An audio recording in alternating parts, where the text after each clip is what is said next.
Well, good morning, ladies and gentlemen. Welcome to this, the very first session, our webinar series. On behalf of Mintrack, it's my pleasure to welcome you to the session today, to this stage 1 review, which is part of a 3-stage process of the full review of the AMP training package. So it's an exciting time for us to have this commencement and to be this far now in to at the first draft of stage 1. So I'm very pleased to introduce our host, which is Lucinda O'Brien, our project manager, and of course our developer, Jenny Oldfield.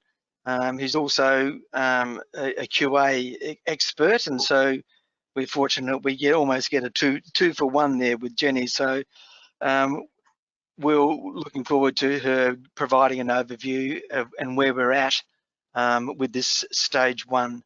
So as you know, Mintrack's been involved in training package development since the inception of training packages. And in recent time, the last project, which was a meat rendering, pre-rendering and electric meat slicer project, has just now been published on the TGA following its endorsement later this year. So we've moved quickly into the new project in July through the development phase with our subject matter experts, and now we enter this exciting stage of public consultation and feedback, which you are part of now. So I'll hand back now to Lucinda and to Jenny to conduct the session. Thank you. Thanks, Don. Okay, so today we're going to go through just a quick snapshot on the review process and our consultation so far. Jenny is going to take you through the revised qualifications and units of competency, and then I'll walk you through the timeline and how to provide feedback and what the next stages are for us. So as I said, it is a bit of an interactive session, but we will be providing a bit of information for you to start with. So we're looking forward to hearing your thoughts on what the drafts have shaped up to be now. So Jenny, I'm going to pass over to yourself. Okay, that's great. Thanks, Lucinda, and welcome everybody. So I'm just going to take you through what we've done so far. So this review of the AMP training package is a 3-stage project, and overall what we want to do is review all the components in the training package to make sure that they meet industry needs and the standards for training packages, which were produced in 2012. We want to reduce duplication, remove underused components. There's a few components in the package that have very low or no enrolments. We want to simplify the structure of the qualifications, and hopefully all that work will improve the uptake of qualifications and units in this training package. So in stage 1 particularly, we've reviewed the Certificate 3 in meat safety, the Certificate 3 in quality assurance, and the general Certificate 3 in meat processing. And then we've looked at 4 Certificate 4 qualifications, so Certificate 4 in meat safety, Certificate 4 in quality assurance, and Certificate 4 in leadership qualifications. We've also looked at 125 units of competency. So I think if we can just go to the next slide, Lucinda, just a quick graphic of what the qualifications in the AMP training package look at the moment. And the qualifications that we've worked on are the ones in orange in this graphic. So quite a lot of separate qualifications at Certificate 3 level and Certificate 4 level.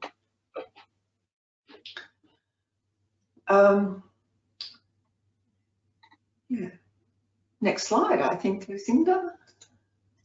So we've done quite a lot of talking and quite a lot of revision. We've held quite quite a lot of subject matter expert working groups, and we've produced some draft qualifications that combine the qualifications that we were just looking at into one qualification with specialisations at AQF level 3 or certificate level 3, one at certificate level 3 and one at certificate level 4. And we'll have a look at the detail of those in just a moment. But we have done quite a bit of functional analysis looking at the job roles that those qualifications incorporate. We held a couple of executive group meetings with IRC members, and we held 6 subject matter expert working groups to review not only the unit sectors, but to have a good look at those qualifications and the units of competency within those qualifications. So today we're presenting you with some of the first drafts that we've developed. And just to note that this first draft consultation period will go from now, but they were released on the 11th of November, right through to the 31st of January. So we understand that this is a tricky time of year, it's a busy time of year, and not everybody has got a lot of time to delve down into the detail within the usual 2 weeks that components are out for public consultation. So we've tried to build in a nice long period there so everybody has a chance to have a good look at these components and hopefully to provide some feedback. Okay, so yeah, just a summary of what we've done. We've merged 7 qualifications into 2, and we've reviewed 125 units. We are going to propose that we delete 16 units, and they are units that have very low or no enrolments, and we'll have a look at the titles of those units a bit later. And I guess I just want to say now that if any of the units on that list are units that you might use or you think are very useful, then please let us know and we can pull them out of the deleted bucket. We've done a bit of merging. That looks a bit dramatic, 19 units merged into 3, but I think 13 of those units come into the bucket of animal identification. So a whole group of units that had very, very low enrolments, we've merged 13 units into 1, which leaves 6 to be merged into another 2. And then we've developed 5 new units.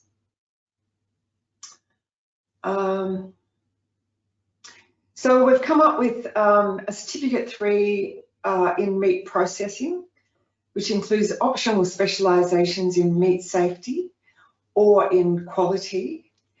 And we've also got a certificate 4 in meat processing, which includes optional specialisations in meat safety, leadership and quality management.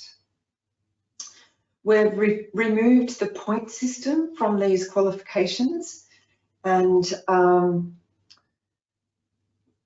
we've also had a really good look at the core units that are used across the certificate 3 and certificate 4. So for those of you familiar with these qualifications, you'll know that there were a suite of core units at AQF level 2, or units that were coded at AQF level 2 that were repeated at certificate level 3 and at level 4. So we've tried to unpick that a little bit and come up with some new units for the certificate level 3 that target learning at AQF level 3, and we've done some revisions at level 4 of the core units that are included there. So just before we go on to have a look at the sample qualifications, we can just go to the next slide, Lucinda. I just want to make it really clear that even though we've done some combining of qualifications, there are still very separate and succinct qualifications that are that we're proposing to meet the job roles that exist in meat safety and quality. So we had a little bit of feedback early on to say that people were a bit worried that the qualifications in meat safety particularly were disappearing somehow. And I just want to reassure people here today that that's certainly not the case. That there still are distinct qualifications at Certificate 3 and Certificate 4 level in meat safety, even though they will come under the umbrella of a general qualification in meat processing. They will still exist as separate and defined qualifications for those job roles. And so what that means is that if anybody does any searching on training.gov.au for qualifications in that space, that these qualifications will still come up. And if we go to the next slide, there's just a bit of an explanation that if somebody enrolls in a meat processing qualification at Certificate 3, they elect to do the specialisation in meat safety, for example, then they will complete their training and be awarded with a certificate that has Certificate 3 in meat processing brackets meat safety on their certificate. So we just want to make that point really clear. And I'm just going to throw over to Lucinda now just to explain that what happens on TGA and how these qualifications can appear. Thanks, Jenny. So through TGA, I'm not sure if everyone's familiar with how students can look up a qualification on training.gov, but they use something called the taxonomy. So I'm just going to bring up training.gov and the existing Certificate 3 in meat processing brackets meat safety. But through here, there is a section which we enter the data called taxonomy. So it has the industry sector and the occupation. So as you can see, the sector is meat processing, the occupation is meat inspector. Now we could update this information to say meat safety / meat inspector, and we also put a definition of what that job role is. Now all that taxonomy information will be attached to the revised qualifications in training.gov. So we just want to be rest assured that students will absolutely be able to search for their job role that they're interested in, and they will come up with the qualification and then access which TAFEs and RTOs will be delivering. So Lucinda, what we might do now is go and have a look at firstly the Certificate 3 in meat processing, just to have a look at what the qualification looks like. Thank you. Okay, so this is what the qualification looks like. It's got a fair bit of green text on it at the moment, but we've just added that in to sort of explain some of the changes that we've made so far, and hopefully it'll mean that you can track what we've done and follow our thinking. So if you could just scroll down a little bit, Lucinda. The qualification description just describes that this can be a general qualification, but at the moment it's offering specialisations in meat safety and in quality.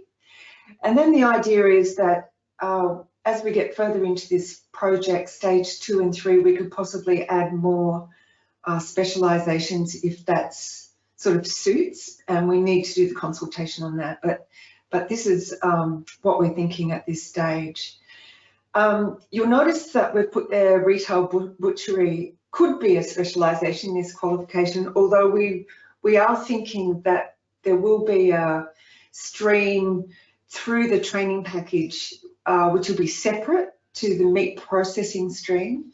So we're thinking that there will be a retail stream which will include retail butchery and possibly a Certificate 4 in that retail stream as well. So ultimately it could offer quite a few specialisations in the future. Then if we can just go down, Lucinda. some proposed packaging rules, proposing that the total qualification includes 16 units of competency, 5 core units and 11 electives.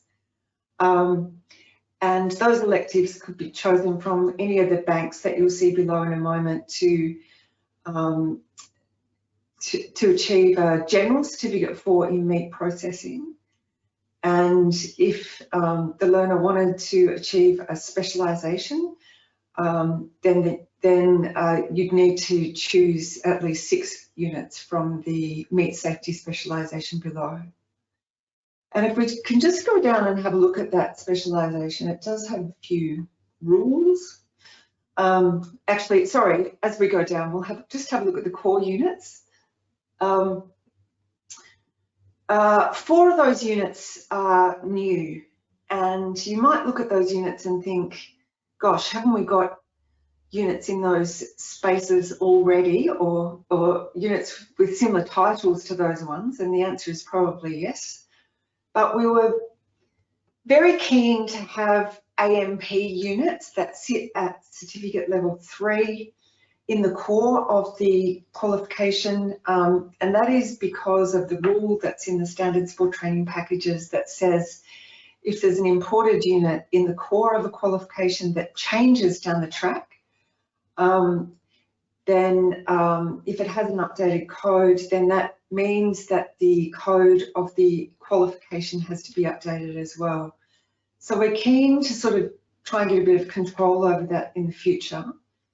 And we've also tried to make sure that these new units have a bit more of a meat focus. So they, hopefully, when you get to have a look at them, you will think that they are quite focused on meat processing. You'll also see there that handle knives safely unit. So that used to be called sharpen knives. We'll have a look at the detail of that unit in a moment, but same unit with some updates, and it does have a code change and a title change. So just down to the first optional specialisation. So the packaging rules are that you need to complete the first 5 units that are listed there. We have split that unit. For those of you familiar with the units in that space, we've split the unit that was about animal anatomy and physiology into 2.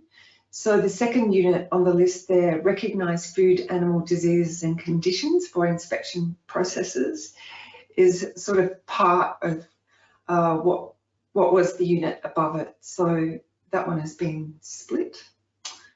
So at certificate 3 level, to get this specialisation, the learner will need to complete those first 5 units from that list, and then 1 from the bank below, and they are the carry out ante and post-mortem units. Those units include 100 hours of assessment in the workplace, which is not a change. That's how they currently are, and they include those out. That requirement will stay. So you have to do at least 1 of those units. You could do more, but you need to do at least 1. And then there's a bank of quality units.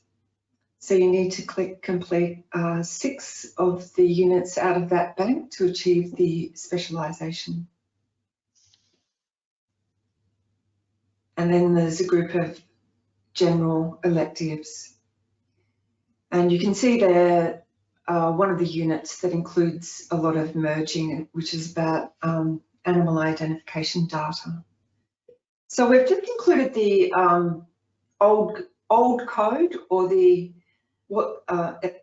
actually it's the current code for the unit, just so that you can track what we're doing and ultimately find the units on the website. Now, just before we go on, we've had quite a few conversations about leadership at the certificate 3 level, and we thought for a while we might include an optional specialisation that will cover leadership. ultimately the discussions sort of ended up saying that if we did that, then that might detract from some of the more technical skills that people need to cover at Certificate 3 level. So the leadership or coaching and mentoring, those sort of supervising skills at level 3 have been left in the general elective bank. But we have put a bit of effort into updating those units in that space to cover what we're seeing as a need to sort of look after employees at this level, retain employees in workplaces at this level. So hopefully you'll have a bit of a look at those units and identify a need for those. So yeah, all about trying to keep people in the job, keep people in the workplace and retain workers in that space. Yeah. So this is the Certificate 4, similar setup to the Certificate 3. This one has optional specialisations at this point in meat safety, leadership and quality management. I've just put a bit of a note there that the leadership specialisation, as you'll see in a moment, does include quite a few BSB units or imported units from the business services training package. We're trying to sort of split the difference here between the qualification Certificate 3 in leadership and management that comes out of that business services training package and a leadership qualification within the meat industry, within meat processing. So we're thinking that the leadership qualification, you know, people will still have to do the AMP core units, but then build on a specialisation that includes probably quite a few BSB units. So we're trying to sort of split the difference there between the two qualifications on offer. So we'll be interested to see if you've got any feedback there. Also trying to work out whether a Certificate 3 in leadership, as we've proposed now in this qualification, will really suit those who work in the retail space. I suspect not, but if you have a look and you think that it doesn't suit that retail stream, just bear in mind that we will move on in the project to try and work out a qualification that will be better suited to retail. So just bear that in mind. So if we could just scroll down, Lucinda, have a look at the core units, or have a look at the packaging rules now. So we're proposing that the total qualification includes 12 units of competency, 4 core units and 8 electives. And again, you could get a general Certificate 4 in meat processing, or you could choose one of the optional specialisations in meat safety, leadership or quality management, as we're proposing that's called at this stage. So the core units are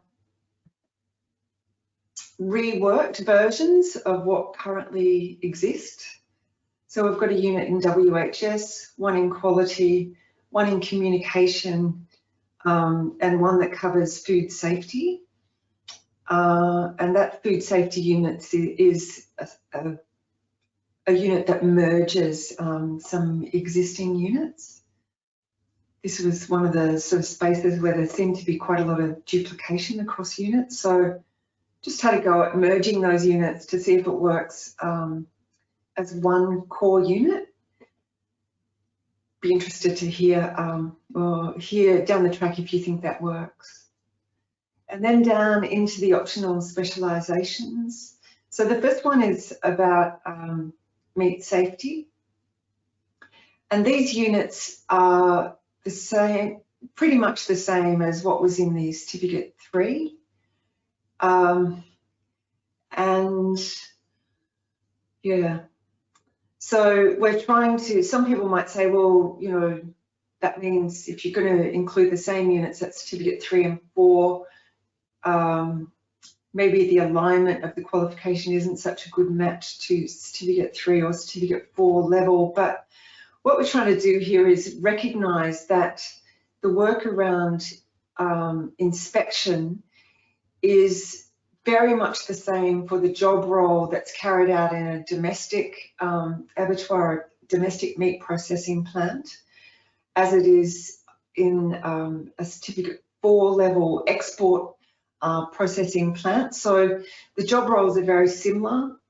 So we've included a lot of the similar units, but we're surrounding these units with core units at the targeted level of the qualifications. So, and I guess the other thing that it does is also hopefully provides a pathway between the two qualifications.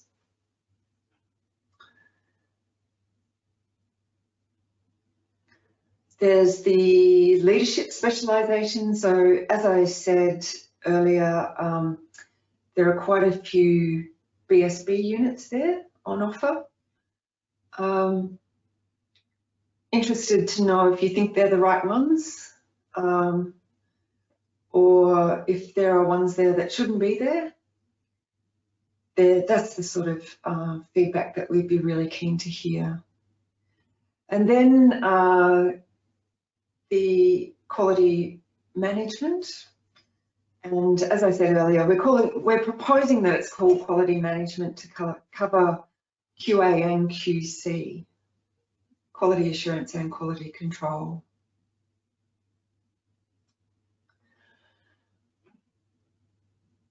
Yeah. And then there's a general elective bank down the bottom. So these are the key questions that we're really asking people to think about through this consultation stage. Do the packaging rules work in the qualifications? Are the core units the right ones? Do the specialisations work? Are there any units missing specialisations that are not covered by the units that we're proposing? Are there any elective units missing? And any other feedback you want to give us about the qualifications? Are the titles of the specialisations the right ones? Maybe we should add that question to the list as well. So what we might do now is just flip over and have a bit of a look at the units of competency.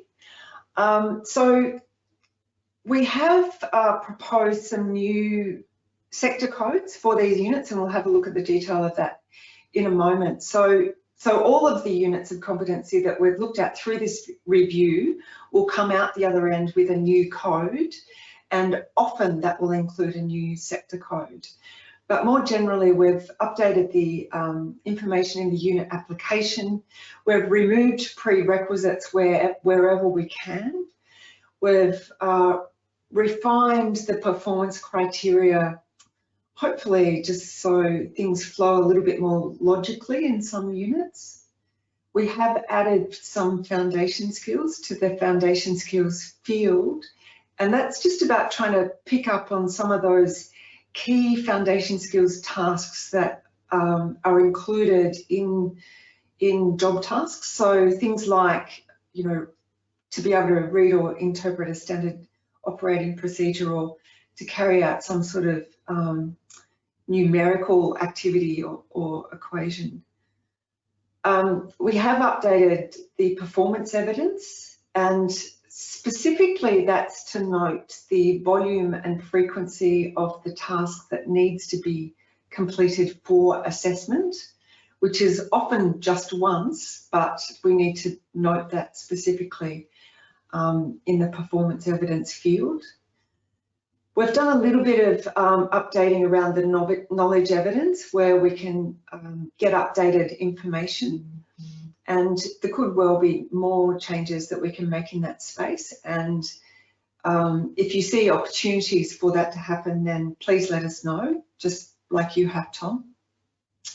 And we've also updated the assessment conditions in the unit. So a lot of them made references to assessment methods, and so they said things like you need to complete a quiz for assessment, or that sort of content, and that's really unusual to have that sort of information in that field of the assessment requirements. So the assessment method is really up to the RTO to determine how people will be assessed, but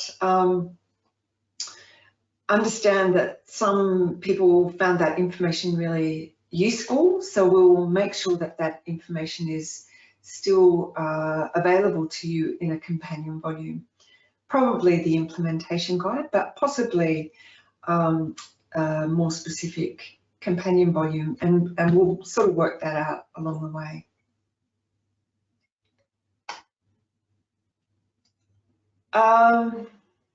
So just a little bit about the coding of the units, and the coding of units in AMP is, we just want to explain how that happens because it does vary a little bit across different training packages. But in the AMP training package, all the units follow a similar format, or we're trying to get them into a similar format. So for a unit of competency, the first 3 letters will always be the training package, AMP, and then the next 3 letters will be the sector code. So just the general sector of work that the unit has the most obvious link to. So in the example here, it's meat safety. And then the first number that's included in the unit code is the AQF level indicator. Now, some of you might say, oh, units of competency don't actually have an AQF level, and that's, strictly speaking, that's true.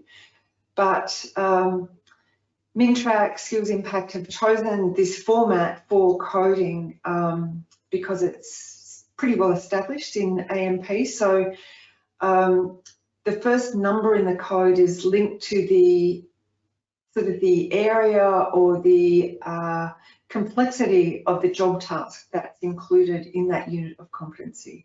So in this case, it's AQF level 4. And then the last 2 numbers in the sequence are really just the sequence identifier. So in this case, it's the second in the sequence of level 4 units in the meat safety sector. So the first one will just be 1, 2, 3, 4, and then we have to allow 2 digits for to be up to 99 units in that sector, of which there obviously aren't. Well, I don't think I've seen any training package up to 99 so far, but just to let you know that the X that we have in there, it's just a temporary placeholder, so indicating that this is a draft that will be changed to an official number once the drafts are endorsed and then published on training.gov. So theoretically speaking, if everything was endorsed, this would just be changed to 02 at the end. Back to you, Jenny. Great. Thanks, Lucinda. And just before we go and have a look at some of the units, these are the sector codes that we're working with at this stage. The management one exists and the abattoir one exists. But as you'll know, there are a lot of units in the training package that are actually coded AMP-A at the moment. And AMP-A seems to cover a really, a number of sectors really. So we're just trying to divide that up a bit to really target the sector that the unit falls within. And hopefully what that does is just help users to identify the space or the sector that the job task sits within. And hopefully that assists with being able to choose electives for qualifications. There could be more sector codes that we propose as the project moves into the 2nd and 3rd stages. And this is a good point. So on the website, which we'll show you once I've finished talking about the units, there is a detailed mapping document available which sort of summarises the changes to the units of competency And it also will help you track through the codes and help you locate the proposed units. So I think we might go and have a look at a sample unit now, Lucinda. And the one that I've asked Lucinda to bring up is the sharpened knives unit. So this unit is similar to what the sharpened knives unit currently is. It's just had some WHS content added to it. So the application is pretty much the same.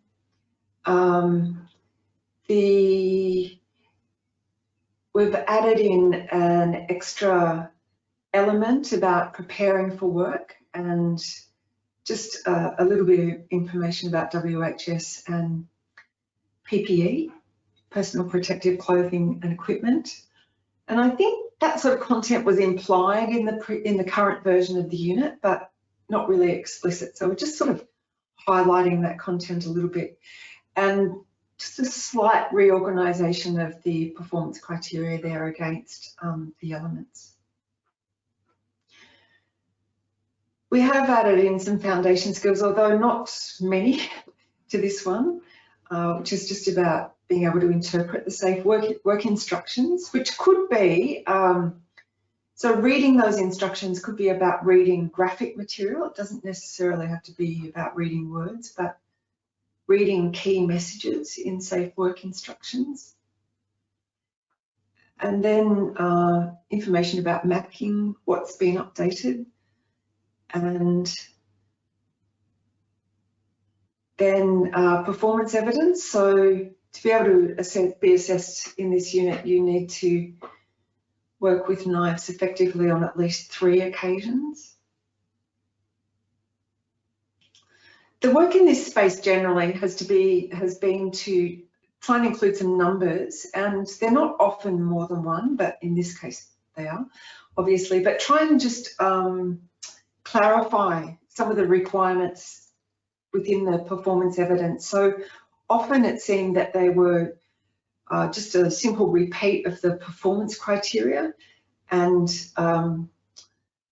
that seemed to be not very valuable really. So just trying to get a bit of clarity there, make things a bit more succinct. And then in the knowledge evidence, there's been a little bit of content added, mainly around WHS and PPE. And then the assessment conditions, as I said before, have been updated, and we've removed the reference to assessment methods in the assessment conditions. And then I think we've got one more example that we just might run you through, which is one of the ante and postmortem inspection units. Look, the content here is pretty much the same as it currently is, just some clarification around in the application and the references to the regulations. We've updated the licensing statement there as well.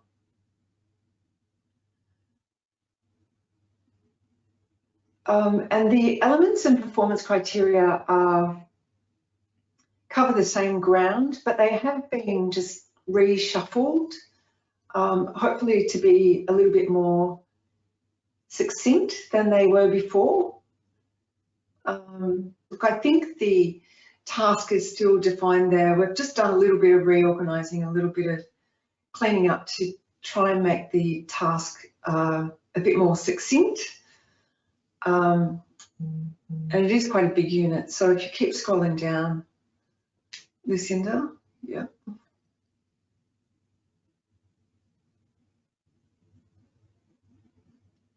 Some foundation skills there.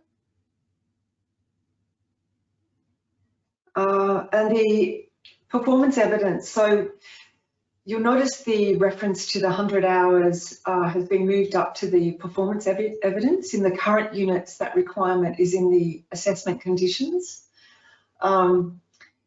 It seems more logical to add it in the performance evidence because it's something that actually has to be performed.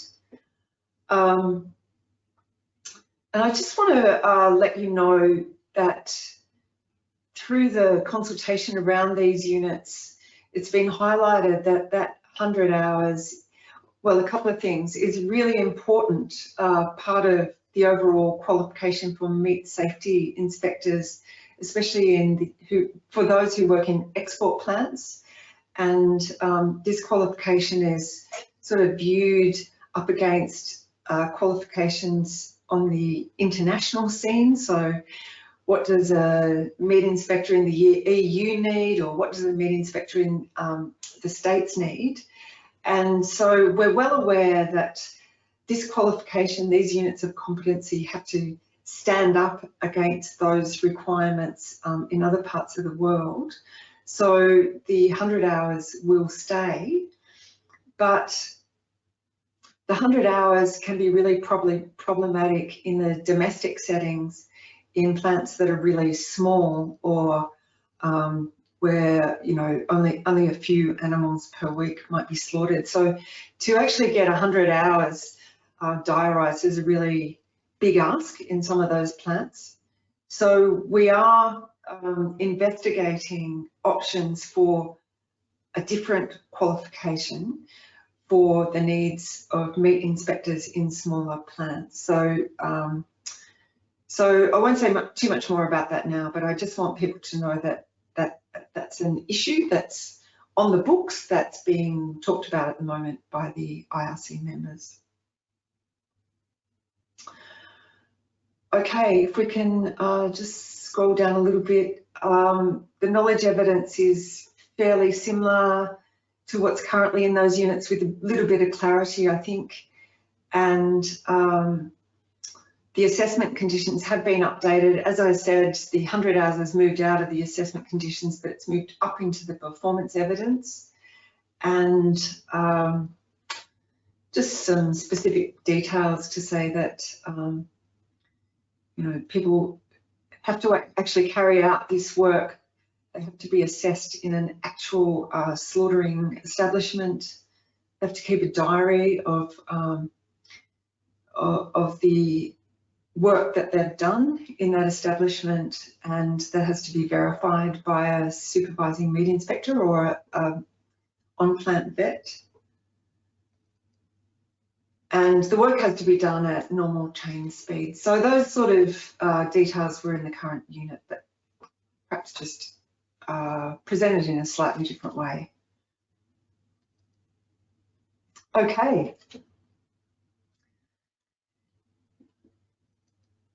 So as with the qualifications, we've got some key questions for you that we'd like you to be thinking about around units of competency, if you have a chance to look at some of the details. So does the unit title reflect the job task? And, you know, we're thinking that a unit of competency actually covers a job task. Is the sector code correct? Is the AQF level included in the unit code? Is it appropriate? Is it the right one? Are the performance criteria clear, in the right order?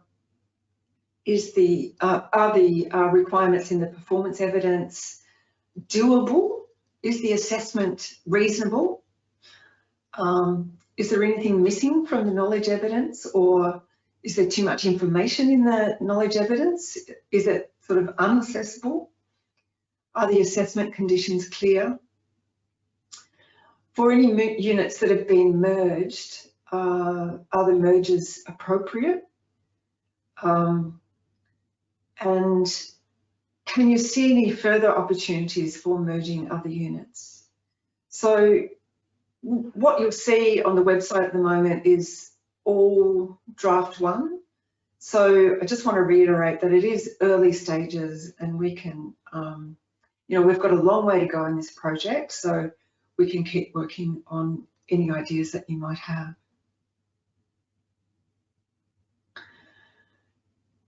This is the list of units that we are currently proposing for deletion.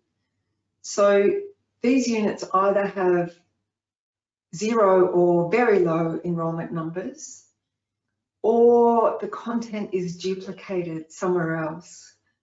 So the units with an R at the end, on the mapping document that I think Lucinda might show you in a moment, we're proposing that there's a replacement unit that could be delivered to cover that job task.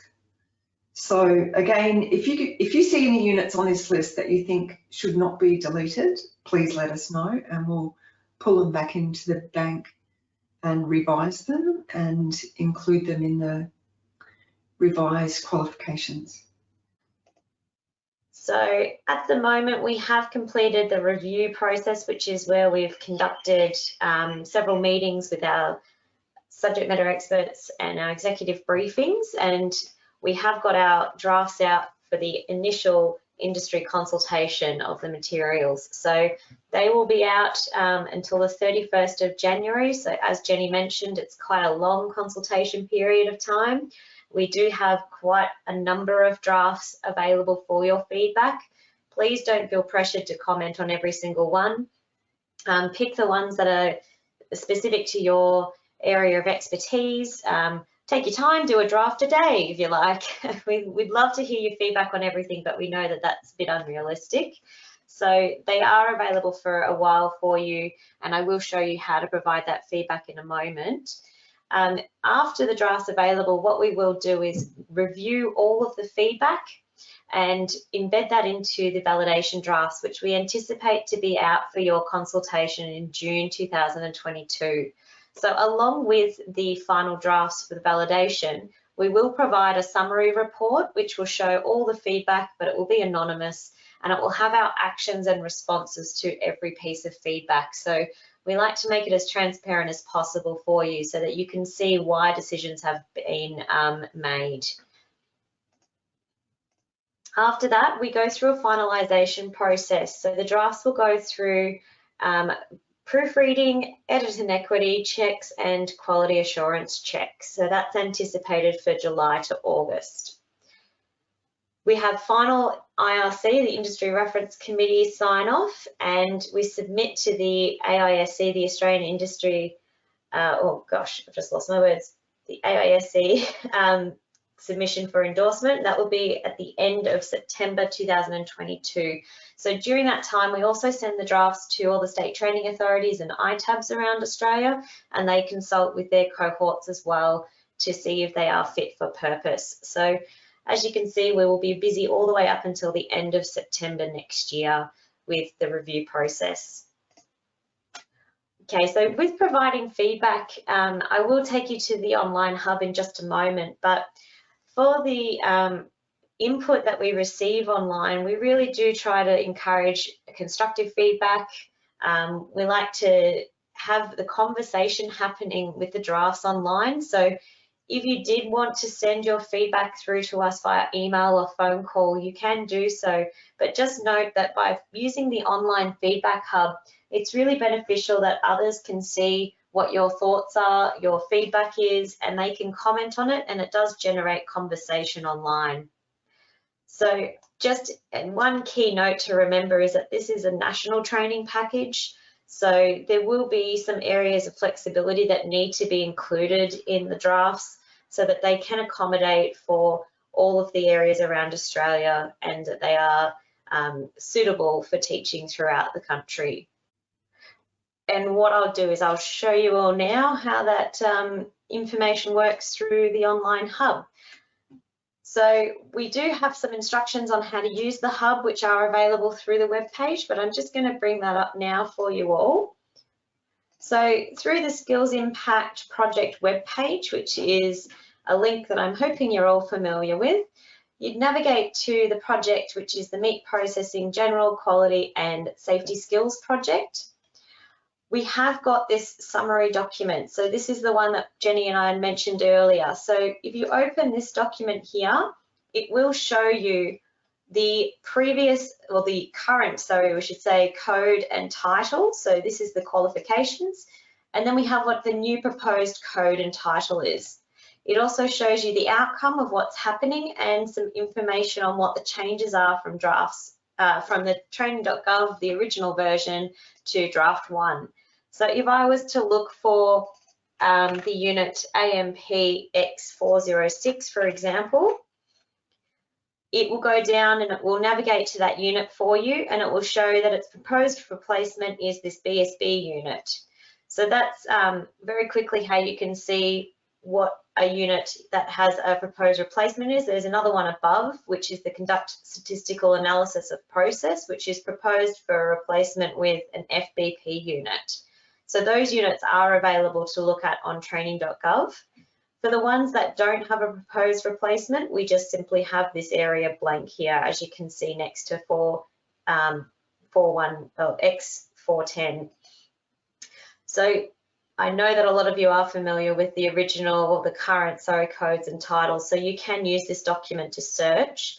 So if you are interested in seeing what overseas export requirements, what changes have been made, we have a different code that's been allocated to it. It's still targeted as an AQF indicator 4. And there we have in the comment section here what the changes are that have been done to this unit. So we hope that this document will be very useful for everyone to navigate. But if I then wanted to leave a comment on the updated version of overseas export requirements, I know that the code is now LDR 4X5. So I'll go back to the project page. I will scroll down. We have the qualifications for review here, but I'll scroll down to the sector. So it is the leadership sector, the LDR, and it is 4X5. So you can see that the unit is there. Now, to provide feedback, there is instructions on how to register and access the feedback hub. So once you have registered through the web page, it's just a simple follow the prompts.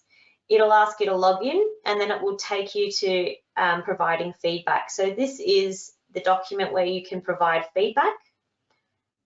Now you can make it fit your screen. So this button here will make it full screen access for you, but it's very much, you're just leaving a sticky note comment on the document. So you find the area that you want to leave a comment on. Say, for example, there is actually licensing implications that we need to list. You go down the bottom here to provide comment.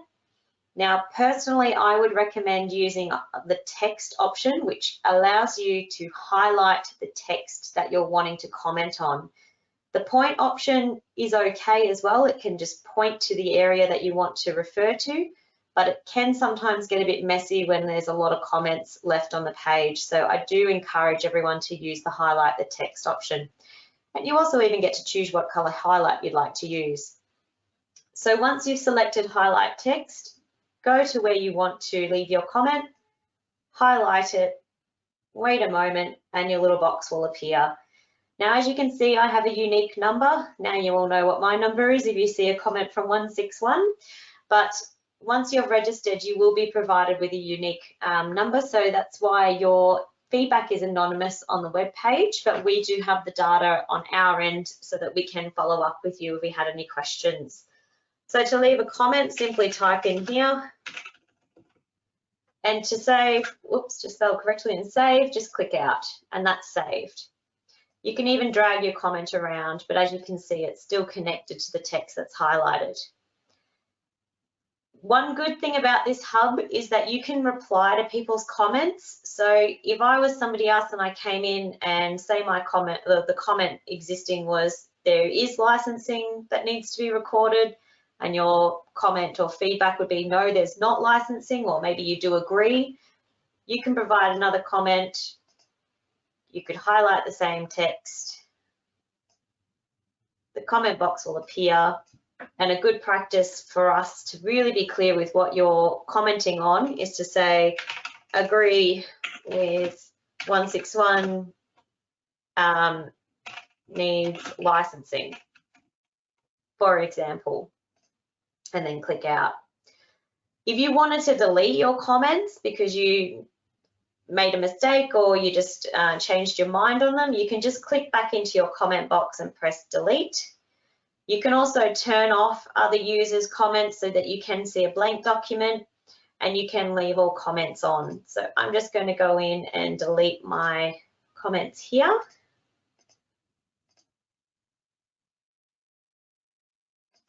Just be 1 second. Sometimes the hub takes a second while I'm sharing a screen. So yes, you can just scroll down and access the whole document. But that is very simply how to provide feedback on the online hub. If you're not wanting to share your feedback with everyone else and you would rather download a version of the document that you can see and use track changes or comment boxes through Word, you can also do that. So back on the project web page, there is a section down the bottom of each section which says the documents can be downloaded in Microsoft Word format, and you simply click here and it will download the zip of that sector of drafts for you. And as always, you can send your feedback through to Don Jones at mintrack.com.au. So if you did want to do the marked up Word versions of the documents, just email them through to Don and they will be recorded and put into that feedback summary document. There is user instructions here, but we are also here to support and help you if you do have any issues. Just remember, when you do register, there will be a confirmation email that comes through to you to activate your account. So what's next from us? So the feedback hub will close on the 31st of January, and then we'll be reviewing all of the feedback received and incorporating those into the validation drafts. We welcome your comments and suggestions at any time, so do please feel free to contact Don at Mintrack if you do have any questions. We've got the Mintrack website available there for you and the telephone numbers. There is a Mintracker available for you to sign up for a monthly news alert for all the latest comings and goings for Mintrack and the AMP training package. And we've got our contact information here for you. So if you did need to get a hold of any of us, it is available. But as I said, Don's the point man, so please do feel free to pop him through an email. And lucky last, just a thank you.